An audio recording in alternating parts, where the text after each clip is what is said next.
युद्ध समाप्त हो गया था, कुरुक्षेत्र शांत हो गया और महान भगवान कृष्ण द्वारका लौट गए। लेकिन उनके घर में एक प्रश्न उनका इंतजार कर रहा था, ऐसा प्रश्न जो युद्ध में छोड़े गए किसी भी बाण से कहीं ज्यादा गहरा था।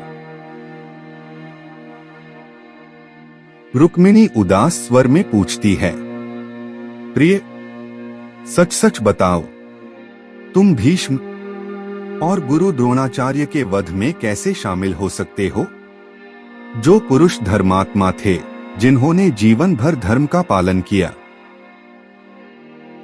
कृष्ण ने उसकी नजरों से बचने की कोशिश की, उनका मौन शब्दों से भी भारी था।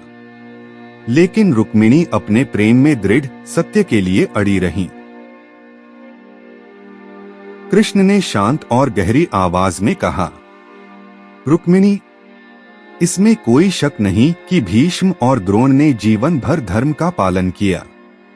लेकिन यह जान लो, एक भी कर्म पुण्य के पहाड़ को भी नष्ट कर सकता है। रुक्मिणी विनती करती है, और वह कौन सा कृत्य था मेरे प्रभु?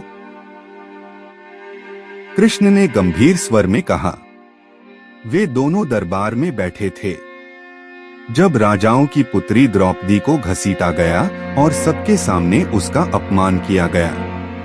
वे बड़े थे, उन्हें इसे रोकने का अधिकार था, फिर भी वे चुप रहे। उस मौन में उनका धर्म नष्ट हो गया। वह एक ही अपराध उनके जीवन के सारे पुण्य को नष्ट करने के लिए पर्याप्त था। कृष्ण करुणापूर्वक उत्तर देते हैं, मेरे प्रिय, यह समझ लो, तुम्हारा एक अधर्म का कार्य तुम्हारे पूरे धर्ममय जीवन को नष्ट कर सकता है।